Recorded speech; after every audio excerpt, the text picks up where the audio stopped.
Hello, my friends, and welcome back to my channel. This is going to be a very different reading than I normally do, and it's interesting. I'm shaking a little. This is called Shadow Work, this deck. I got it from Vibe About It on Etsy, and I actually have a few other decks by this person.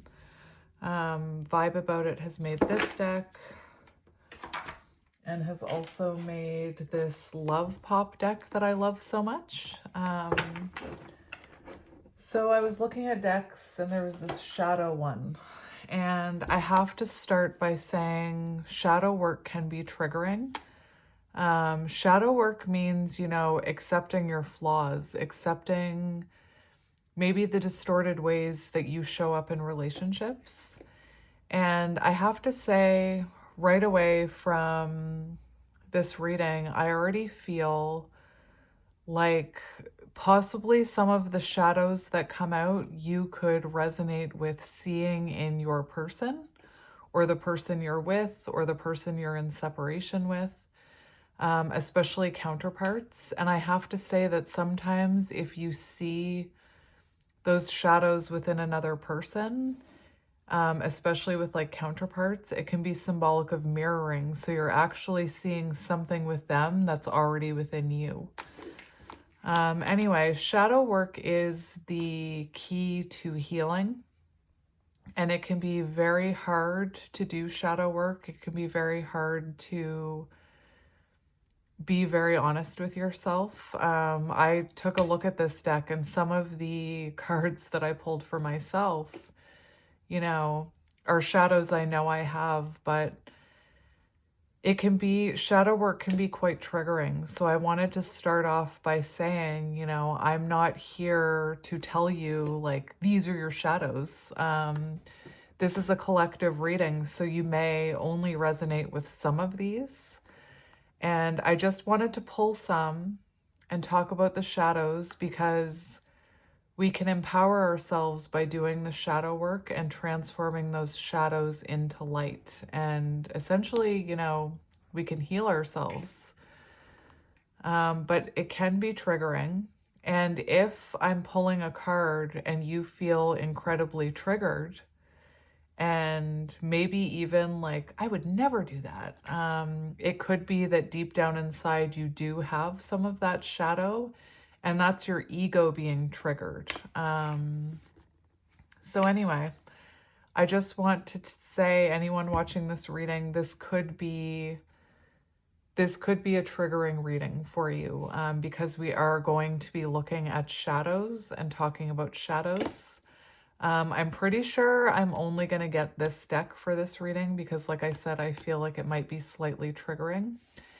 And like I said, the way that energy works is if you're connected to someone else, I could be picking up on their shadows. So you may see some cards come through. I'm hearing it that could be shadows that you're seeing within your counterpart, but take it as it resonates. Or maybe shadows you see, like some of the energies I talk about, you could resonate with that being, the way your parents, like maybe the way your parents behave towards you, or someone from your past. But yeah, again, I don't want to trigger anyone. So if you're someone who is familiar with, shadow work and becoming more self-aware, then this is definitely a reading for you. We have discover who you are. And that's, by doing shadow work, that's how you find your light. So yeah. I'm actually feeling called to read you a card before we even begin. So what I'll do is I'll shuffle it, and then I'll just randomly pick a card so that you know what you're in for. Actually, I'll shuffle first. We have self-sabotage. That seems like a great place to start. Let's start there. Let's start there. Do you know how long I was self-sabotaging? And I'd be like, I don't self-sabotage. I don't self-sabotage.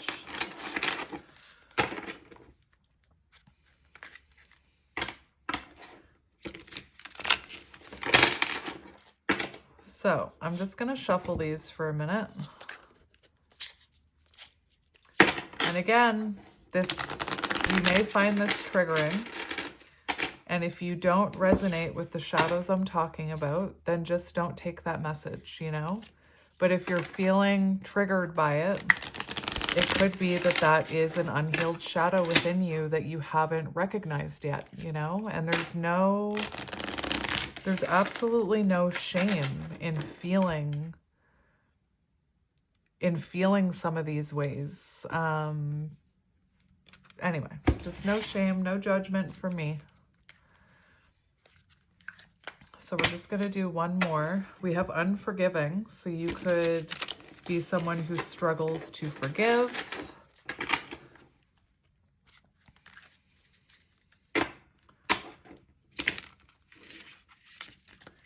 Yeah, see, some of these are very triggering. I just saw one that talked about racism. Oh, dearie me. Let's just stop this nonsense.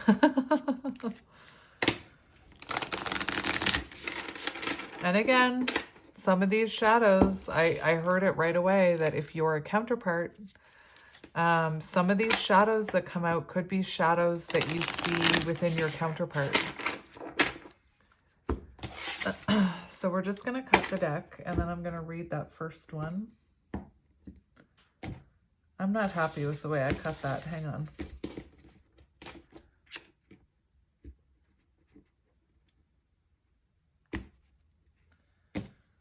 Apparently one of my shadows is being a little bit of a perfectionist, which I know is not healthy.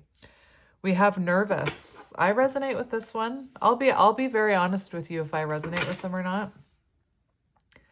Nervous. Do you avoid social settings due to your fear of failing to do the acceptable? And I think anybody who, I feel like anybody who is undiagnosed autistic or resonates with being autistic can feel like knows this energy for sure. You experience extreme anxiety and fear in social settings and in relationships. So let's read the one that I like. See, we have people pleaser. I was definitely a people pleaser. I still struggle with it. We have envious. We have money hungry, meddling. So again, don't feel triggered just because I'm reading a card. I'm not saying you're these things. But if you are feeling triggered, that can sometimes point towards an unhealed shadow within yourself.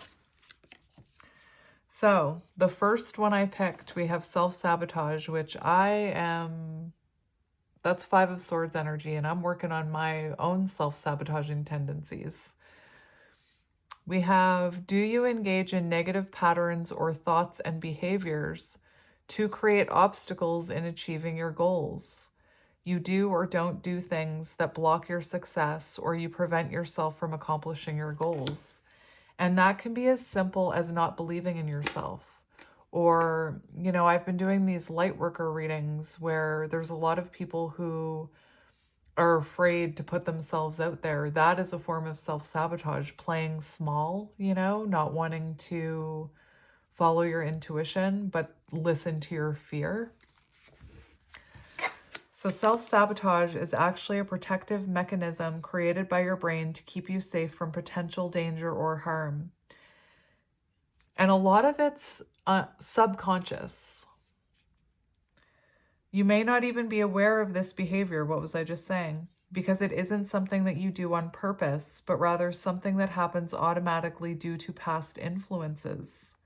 When you enter unfamiliar territory, seeking to make a change, it can trigger alarms in your internal system that warn you of danger ahead, even if there is none.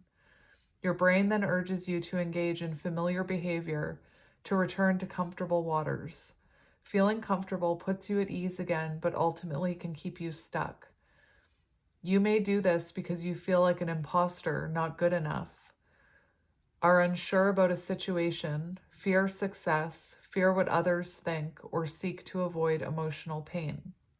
Self-sabotage allows you the easy way out of saying it wasn't my destiny, rather than facing the discomfort of not reaching your goals due to your own fault.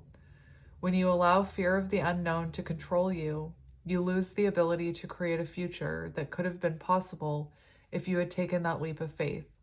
Allow your feelings of discomfort to push you to create something you have always wanted to achieve.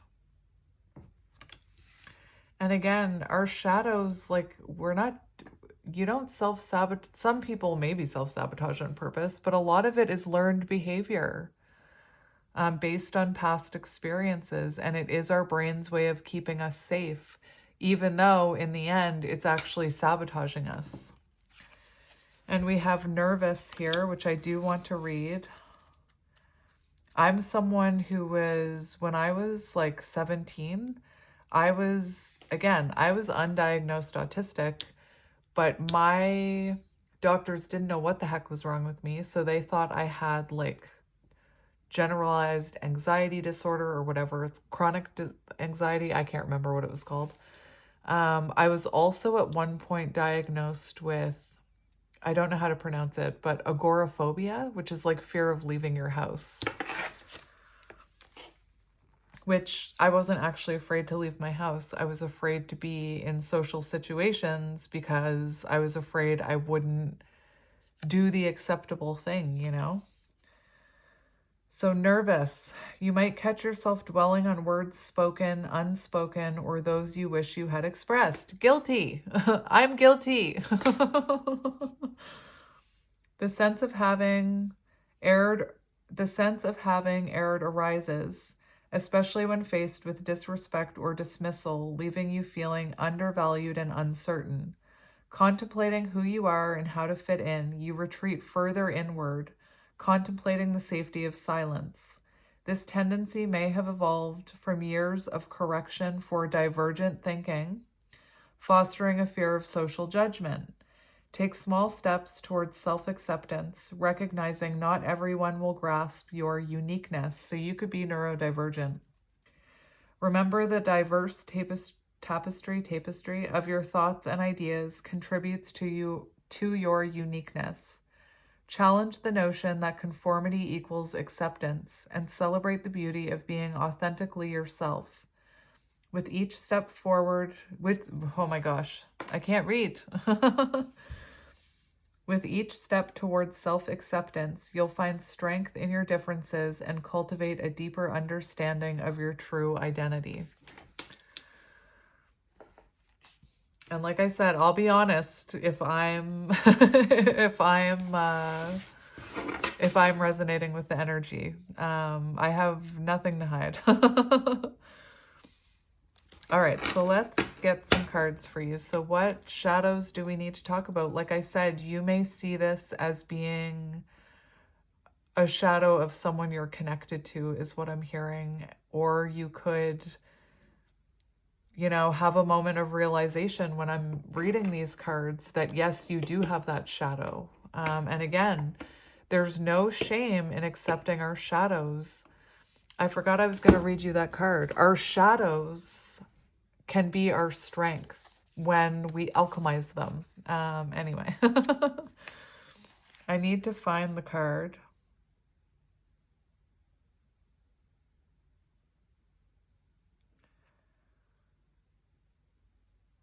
I'm just going to have to look for the card so that I know what it's called.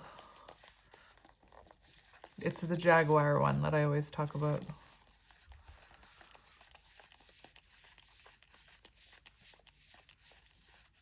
Nourish the shadow. Yeah, baby. Nourish that shadow.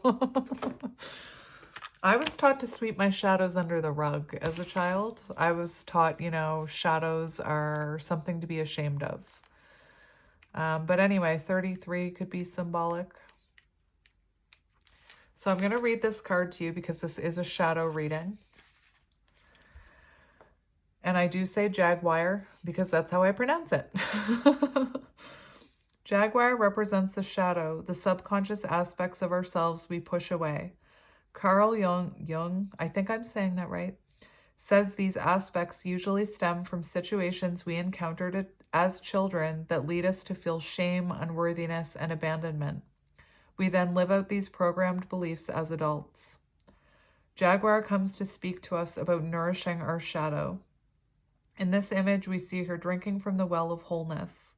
The well in this image, inspired by analyst Marion Woodman, is our place of nourishment and absolute wholeness. Water is where all life comes from. Without it, we have no vitality.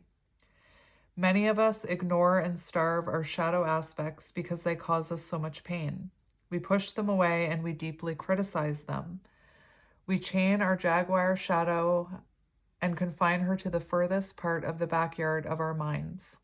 She howls and cries for nourishment, yet we still ignore her. In her banishment, because of lack of love, her power grows as the master of self-sabotage. Self-sabotage.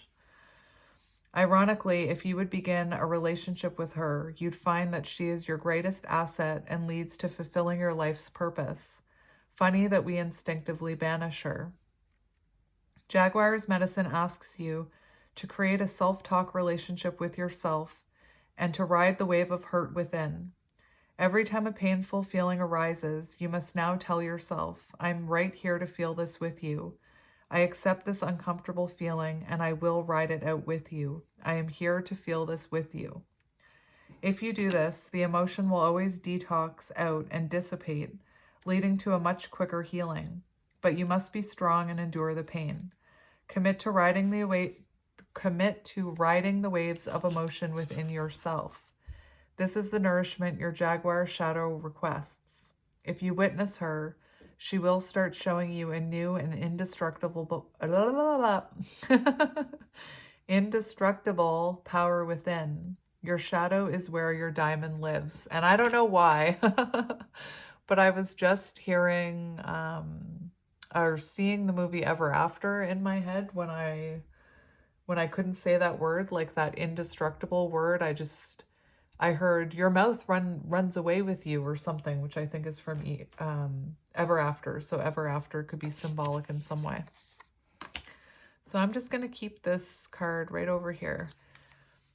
We have pessimistic. I felt called to take this card off the top because it kept like trying to come off the top. Pessimistic. Do you believe your actions cannot change or improve your circumstances? You believe evil outweighs the good and bad things are more likely to happen no matter what you do.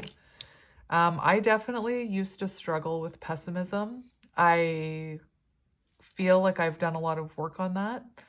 But what I was saying is sometimes with this reading, you're going to see shadows that you're familiar with because of your relationships. And like I grew up in a very pessimistic household,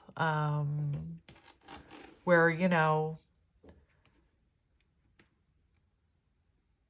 in my family, the mentality is, why should we heal? We're almost already dead. Like our life is already almost over. What's the point? So anyway, that card came off the top, so I wanted to read it. 45 could be symbolic. We also have 19 and 41. So pessimistic. You may find yourself looking at things through a glass half empty perspective, making excuses for why you shouldn't pursue your dreams. You engage in negative self-talk and expect the worst case scenario in situations. And can I say, anxious people do that as well. I used to be someone who was very anxious, and I used to brag about the fact that I would always prepare for the worst. And I would brag about it. I'd be like, well, if I'm prepared for the worst, then I'm ready for anything that happens. And in reality, I was kind of manifesting the worst by expecting the worst. This could be due to genetics, family dynamics, past experiences, and social and environmental factors. You begin to interpret negative results as personal shortcomings or believe you aren't intelligent or good enough. Guilty. Leading you to think you don't deserve good things. You start to expect the worst. What was I just saying? And negative outcomes only reinforce your pessimistic beliefs. This has led to depression, anxiety, and negative health effects. You have many strengths you may be overlooking, and it's time to take a closer look at them. You have more to offer the world than you realize. Take inventory of your skills and remember, every bad moment will pass, and it's your chance to learn and grow from them in a more positive and productive way. So if you struggle with if you struggle with pessimistic thinking, that one's for you. Again, there's no judgment here, and you shouldn't be judging yourself for having shadows. It just shows something unhealed within you. And almost all of these cards say it's learned behavior, it's genetics, it comes from your family dynamic, it comes from keeping yourself safe in past connections. There's no shame here, okay? All right. Let's keep going. So what do you need to hear about shadows? We have gaslighting and controlling. So that's what I mean. If you don't resonate with being someone who gaslights other people and tries to control other people, you could resonate with being connected to someone who does have that shadow. This can also help you understand other people's shadows. That's, coming into this, my guides were saying it's not just about you in this reading. It's about some of the energies surrounding you to help you better understand those energies. And you could be someone who doesn't feel like you gaslight other people, but you could be very good at gaslighting yourself, is what I'm hearing within your own brain. Do you gaslight others to deflect the responsibility for a mistake you have made? And sometimes gaslighting can be very subtle. Sometimes we can be doing it without realizing we're doing it. You use psychological manipulation to create self-doubt and confusion in people's minds. And again, I'm not saying it's intentional if you do it. And if you're connected to someone, like a counterpart, for example, or a parent, it could be that's why this is coming out, so that you understand that energy better. But again, I'm not here to tell you that you're a gaslighter. I'm just here to read what comes out. Don't let me take your power away by triggering you. Anyway, this could have to do with a lover's connection. So it's number 6. So this could have to do with the type of people that you attract in. Like maybe you are someone who is like an empath, and maybe you attract in more manipulative people. Again, take it as it resonates. Don't let it trigger you. You may use gaslighting to distort the truth and make your victim feel unstable. You make others doubt their perception of reality and make them feel they are overreacting to your actions by presenting your own thoughts and feelings as the real truth. You often use their mistakes and overreactions to cast yourself as the victim. You often make others second-guess their own memories and thoughts, preventing them from criticizing you and your behavior. This reinforces their need to apologize and repair the relationship, often feeding into your ego, and you become addicted to this, needing more control to keep up with your own self-esteem. As a child, you may have felt victimized in situations where you felt helpless, or you have seen adults twist your own words and feelings to meet their needs. As an adult, you begin to believe the only way to safeguard your feelings was to gaslight others into thinking they were the problem instead of you. Why do you do this? Is it to gain power over another and to control the narrative of the situation? Was it to help protect your own self-worth? No. Your own self-image and your feelings of worth. If you are willing to be honest with yourself and do the hard work in changing how you interact, it's possible to change this behavior. So again, you may hear something in there that resonates with you a little, even if you don't, even if you don't see yourself as someone who gaslights, you may find something that resonates in that message somewhere for you. Or like I said, you could be connected to someone who acts in that way. Take it as it resonates. Don't make it fit.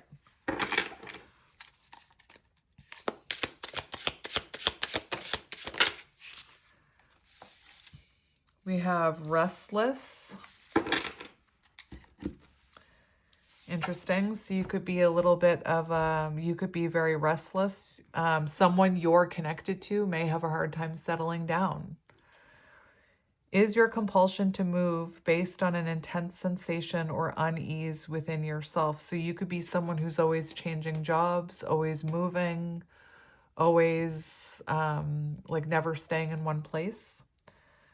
You are unwilling or unable to stay still or to be quiet and calm because of anxiety or worry. You could also have ADHD. Neurodivergency is a thing. Just that unable to sit still, to stay still, makes me think of someone who has ADHD. Guilty. So we have restless. You may fail to stay completely in the present and enjoy the moments of fantasy. Your restlessness has a lot to do with mental stress and confusion within yourself. When you were younger, you may have learned to voice your imagination, but as you became older, you were conditioned that following your purpose was selfish or irresponsible. You were made to think about the importance of group mentality and how important it was to be a responsible adult. As a result, you started feeling restless because you needed to suppress your desires in order to please others. Allow your inner self to guide you and accept the fact that you can't please everyone. Embrace the balance between responsibility and pursuing your passions, recognizing that your individual fulfillment is a vital component of a well-rounded life.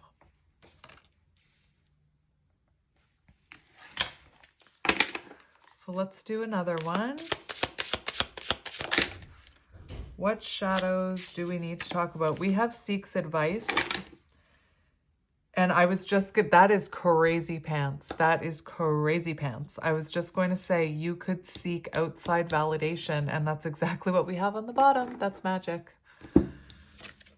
So we have Seek's advice. Do you experience excessive guilt after making a decision and always fear that you've made the wrong choice? You overestimate the perspective of others and undervalue your own thoughts and instincts. So you could be asking people for validation. You could be asking people, are you sure I should do this? Like, should I do this?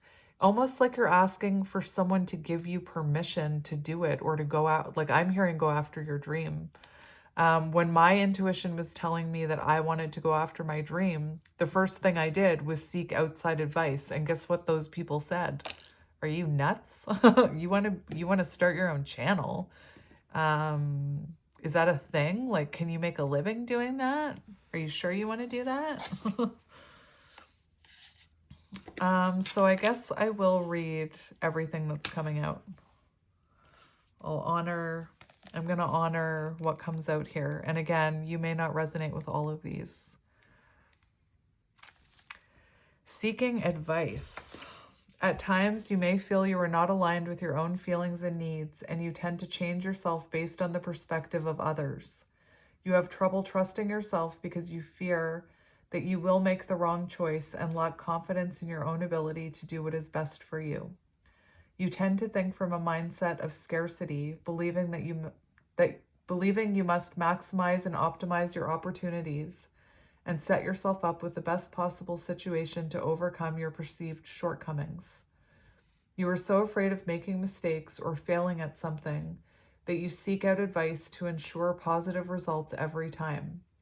Your poor decisions in the past or experiencing emotional abuse make it harder for you to believe in your own self-worth. Guilty! You may end up not trusting yourself. Guilty! You may get into the habit of second-guessing yourself and seeking others' opinions and validation to help you make decisions. When a big decision arises, resist your initial urge to seek someone else's advice. Sit with the situation and process how you feel about it. Then consider your opinions as well as the pros and cons of each potential decision. You'll learn to tap into your own inner wisdom without having to validate it with someone else's, and you'll begin to understand that life will have issues, but trusting yourself to solve them will help you move past them. I think, yeah, that was a good one. Again, even if you don't resonate with like the tagline, I feel like for a lot of us, there's something in even a small part of each message that we can take away. And if anything, it can help you better understand the people that you're connected to. So I am going to read outside validation because I saw it. You may seek assurance and approval from others instead of tuning into how you feel about a situation. Sometimes you don't feel good enough about yourself unless someone acknowledges what a good job you've done, or when guilty, or when you receive recognition from a boss or colleague. When you rely solely on external validation, it stops you from doing many things that hold you back from expressing your true self for fear of what others may think. And this can also do with spirituality, because I always talk about how sometimes with spirituality and believing in these soul contracts, especially like the counterpart journey, we can want validation for it when really that validation has to come within. It says you end up changing your thoughts, beliefs, and actions based on how others feel rather than what you feel. Learn to accept your feelings without judgment and use your values as a guide. Does your behavior or decision align with your core values? Does it feel authentic and true to what you believe? If it does, then you know you are doing the right thing without someone else acknowledging it. When we rely solely on others for approval, it can bring us down and limit our potential while becoming more dependent on them. It's important to value how you view yourself, because living up to someone else's expectations can end up becoming extremely exhausting. Now, this is an interesting one because we have paranoid and toxic relationships coming out. So you could be someone who has, first of all, with toxic relationships, I just want to say, full disclosure, there could be things said in this card that I'm not talking about counterparts, okay? But anyway, I just wanted to say that if you're a counterpart, try not to let this get to your ego. But this paranoid and toxic relationships, you could be someone who's paranoid because you came from a toxic upbringing or you had a toxic relationship in the past. You could be dealing with someone who came from a toxic upbringing or came from a toxic relationship who is now showing up in your connection paranoid. So again, take it as it resonates. We have 58. You may feel as if people are out to get you, constantly feeling threatened in some way. Suspicious of every little thing in life, you often find yourselves jumping to conclusion without proof. This constant state of alertness leaves you feeling on edge, making it extremely difficult to trust others. You believe that everyone you interact with has an ulterior motive, leading to a pervasive sense of mistrust. As a result, sustaining healthy relationships becomes challenging, contributing to feelings of stress and anxiety.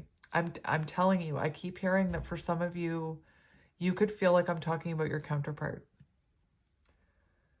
Perhaps you were taught to be cautious of people and were made to believe that they couldn't be trusted based on negative experiences with your peers. Your guardians may have used these experiences to justify why you shouldn't trust others and encouraged you to rely solely on them instead. This upbringing likely stunted your emotional regulation and caused you to withdraw inward. So you could be an avoidant, or you could be connected to an avoidant. It's essential to identify the root cause of these feelings and to seek appropriate help and support to address feelings of paranoia and mistrust.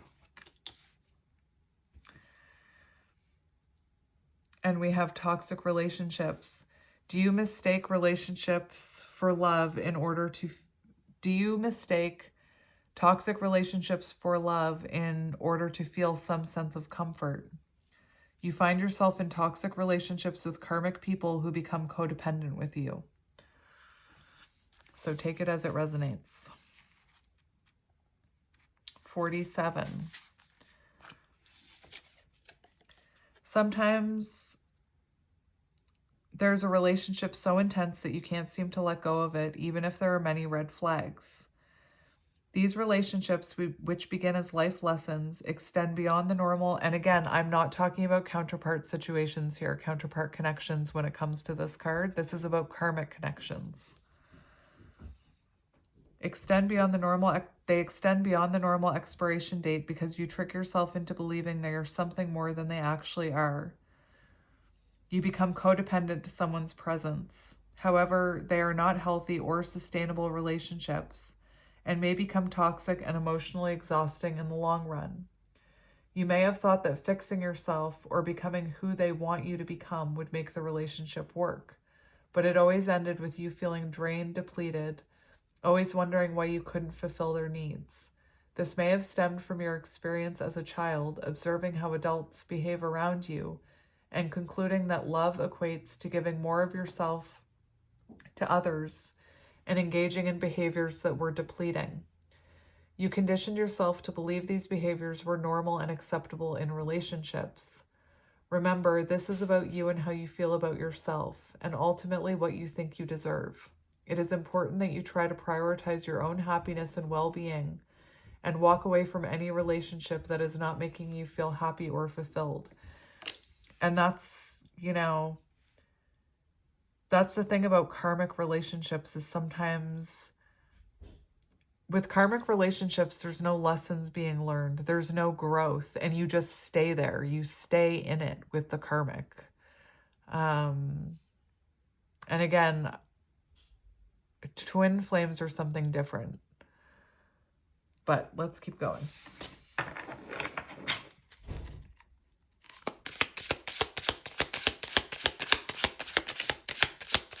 We have defensive, which is something that, a lot of people struggle with. A lot of people struggle with being defensive. Again, I'm not here to judge you or shame you, and you shouldn't be judging or shaming yourself either. Do you act defensively to distract you from your feelings of being hurt? Excuse me. You use defensiveness as a way to challenge or avoid criticism from others, a form of self-protection. And in a way, defensiveness can sometimes be seen as gaslighting. And again, I'm guilty for struggling with defensiveness. And for me, it was learned in childhood. Like in my family, you can't say anything without people getting highly defensive. You can't say anything. How about I just say that? You can't say anything. I learned at a very young age, if you say anything, shit hits the fan.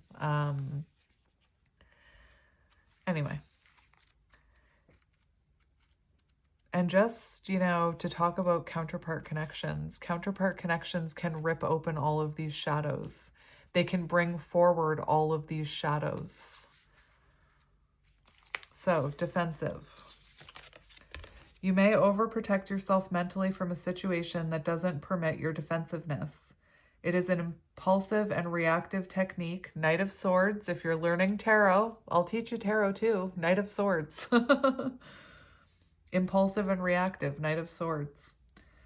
Technique to respond to a situation or conversation where you feel threatened. You respond by putting up an imaginative shield with weapons out, ready to fight. Knight of Swords! Instead of listening with your head and your heart.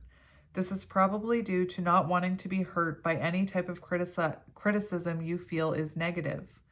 Because as a child, you may have been criticized with every little misstep or action you had taken. Guilty. You felt victimized and you tried your best to steer clear of any type of criticism.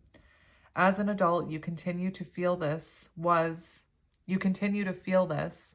Therefore, you react by becoming defensive and reactive. Try to work through conflicts with an open heart in order for others to trust you and vice versa. This will help acknowledge that any relationship is a work in progress, not fixed or defined on just one person's terms. And we have hoarder. I don't necessarily resonate with hoarder. I resonate with, it's not that I hoard things, but I have a hard time organizing things, and then like my basement is a mess and I know I need to deal with it and I keep avoiding it. But I wouldn't say that I'm a hoarder. Like I've met hoarders, people who hang on to everything. Anyway, but you may resonate with this energy, or you may have had a parent that was a hoarder. I had an in-law that was a hoarder. I actually don't have problems of getting rid of things. And I think because as a child and a teenager, I actually lost most of my belongings. And I think as a defense mechanism, I maybe didn't allow myself to get attached to things. But anyway, see, I'm learning stuff about myself right now. Hoarder. You may have great difficulty discarding items regardless of value, and throwing out things causes you great anxiety, defensiveness, and anger. You feel people are out to get you, betraying you, or trying to control you when they attempt to help you get rid of unwanted and invaluable items. Regardless of worth or usage, you'll justify why you must keep an item and argue your way until the other person gives up. What stems from this need to keep? Is it a way to protect yourself and to have some control of your life, even if the outside world feels you're doing the opposite? Is this your coping mechanism due to past traumas as a child or during adolescence?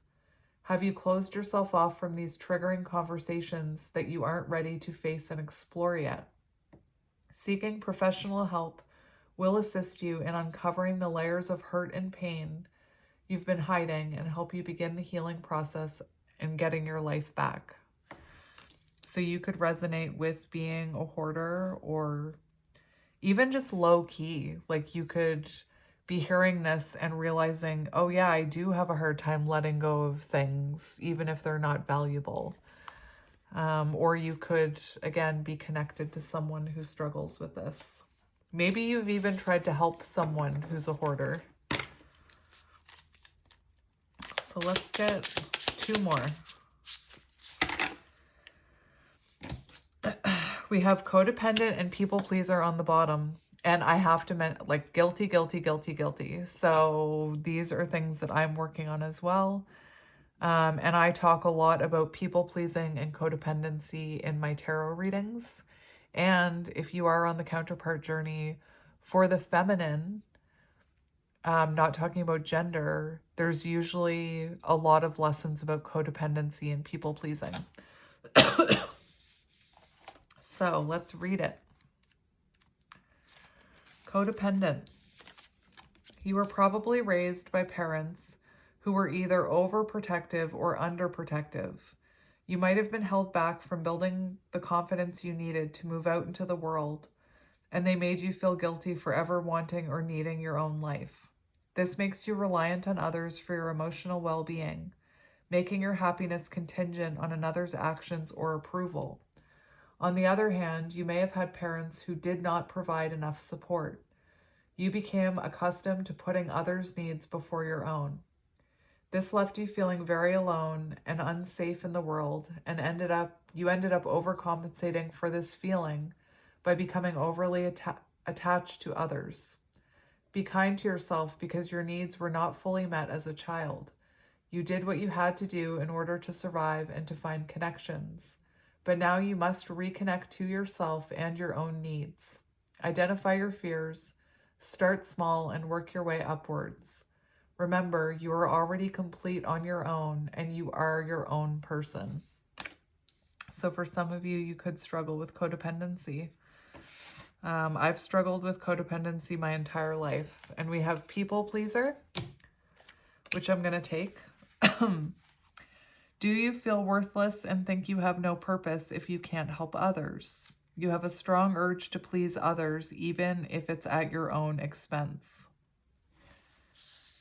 Let me just read this one because I didn't actually read it.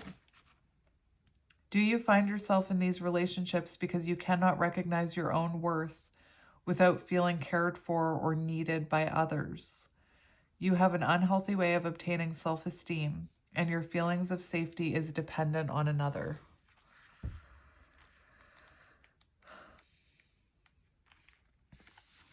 So, you may fawn or people please, guilty, to appease another person who could act as a potential source of threat and or danger or ally.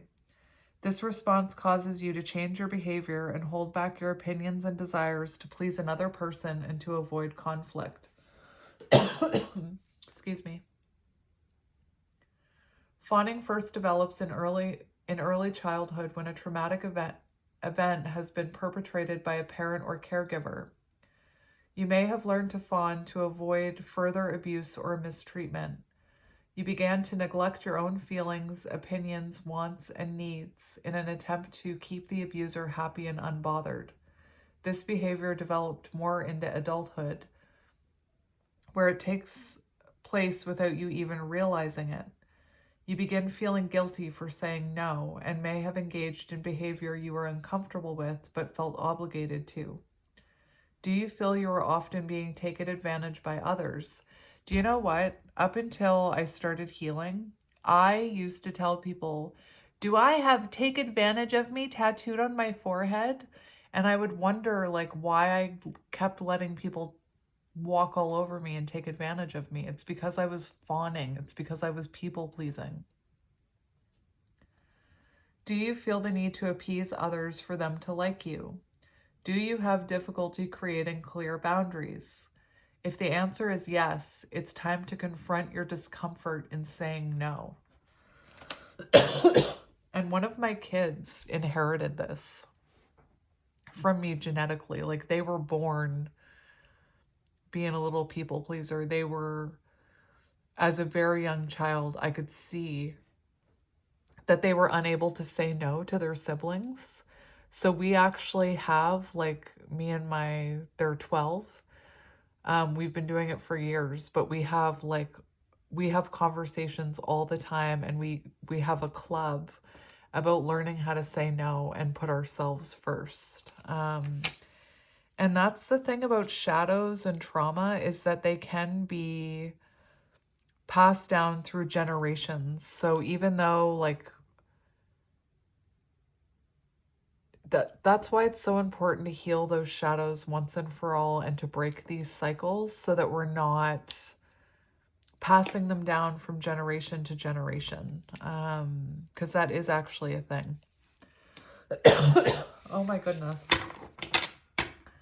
So I'm just going to get a couple more and then I'm going to stop this reading, because I think that shadow work can be overwhelming and triggering and, should be taken in small doses. But I wonder if I have any decks. You know what? I might get one of these. So let's get two more. We'll get two more from this deck. We have closed off, so you could be someone who closes yourself off to others. And we have spiteful, so you could be someone who struggles with having a spiteful energy if someone hurts you. Excuse me. So we have closed off. The book is right here. Don't panic. Do you isolate yourself from others as a way to shield against perceived threats and emotional pain? You shut down emotionally and socially to avoid getting hurt. And again, you could be dealing with someone who is closed off, who is an avoidant, if you're not resonating with that energy. And this can help you better understand their shadows.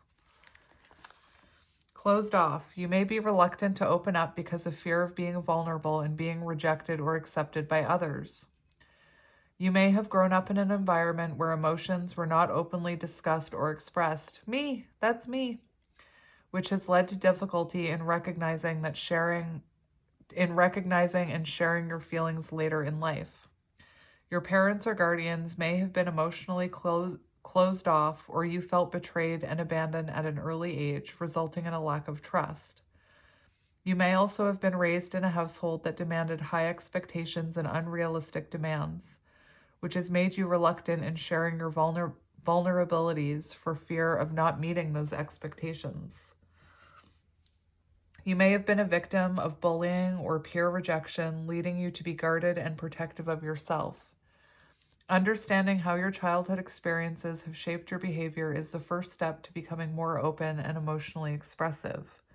Be compassionate with yourself by understanding it's okay to have vulnerabilities and to express them to people who care about you. You are not weak for doing so.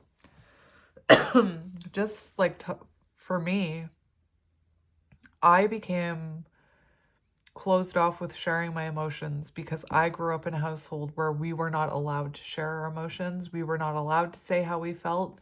If we did, highly defensive energy. So we just learned not to share our feelings. And, you know, again, talking about trauma and how it passes from generation to generation. Now with one of my kids, not the same kid who is a people pleaser, but one of my other kids has developed that inability to be emotionally vulnerable. So that's something that I'm working at with him. He's 10. You know, to try and get him to share what he's feeling inside is very, very hard and difficult. And he's inherited that from me. Anyway, spiteful. I'll be interested to see if anybody watches this reading. Do you treat people with deliberate malice or contempt because you feel they are getting what they deserve? You want to annoy, upset, or hurt another person in a small way because you feel anger towards them. And like something like this can be very hard to admit about yourself. When you feel someone has wronged you, you may begin plotting your revenge to get back at that person. You do not believe in turning the other cheek, but take pleasure in an eye for an eye. This behavior can be very destructive because no one actually wins at the end of the day. Your need for retaliation overshadows your thought process, and you are overwhelmingly consumed by the other person instead of your own life. That is a waste of time and energy you could have put in bettering yourself.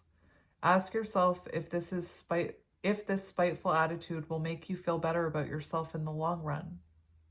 How much time and attention did you devote to this behavior instead of improving your own life? What could you focus more on that didn't involve the other person? When you realize that every action doesn't necessarily deserve an equal reaction, you'll walk away knowing you didn't stoop to anyone else's level, but instead grew from those experiences. Even if you're not a spiteful, I have to say it, like maybe you're not a spiteful person outwardly, but maybe for some of you, you struggle with spiteful thinking, you know, spiteful thought patterns. Again, there's no shame in that. Turn it into a power and heal yourself.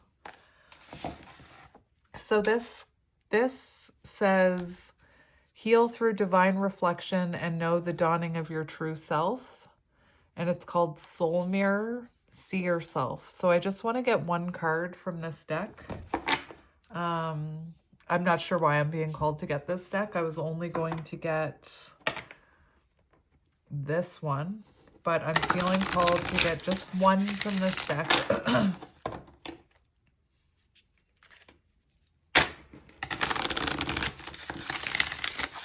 So I'm just going to shuffle it one more time, and then we're going to cut the deck.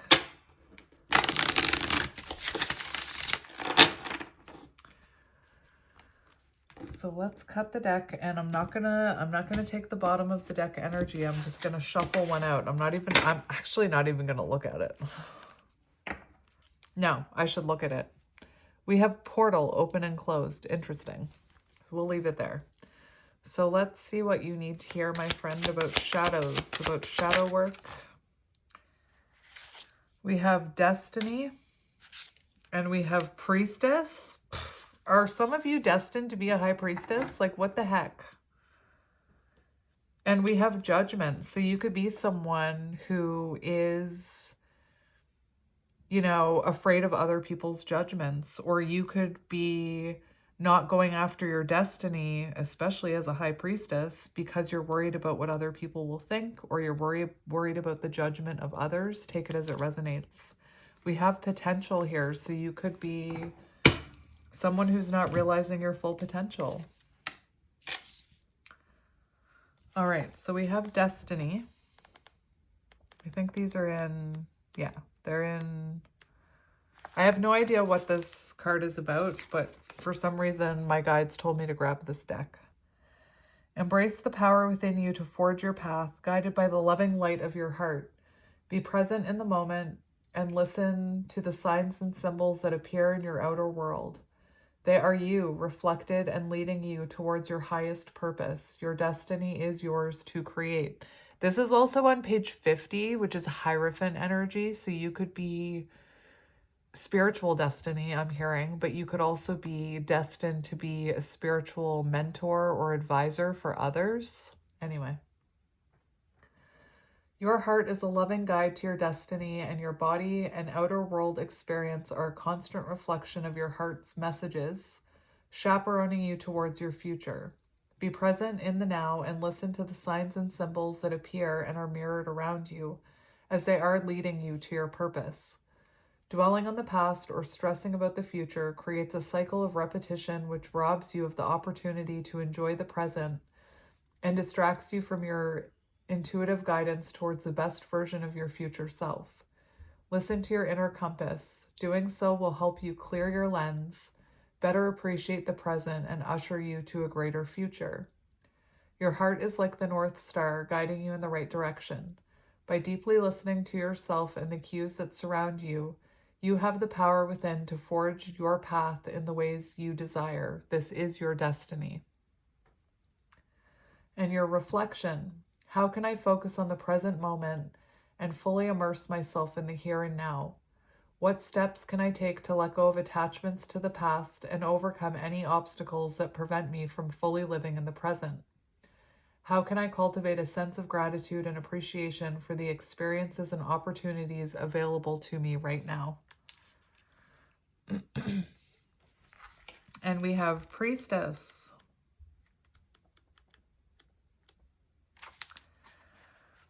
Trust the inner voice that speaks from the depths of your soul. You could be born in 83. This is on page 83, so I had to mention it. Or 83 equals 11. You could be a twin flame counterpart. Anyway. Trust the inner voice that speaks from the depths of your soul and let it guide you on the path towards greater wisdom and understanding.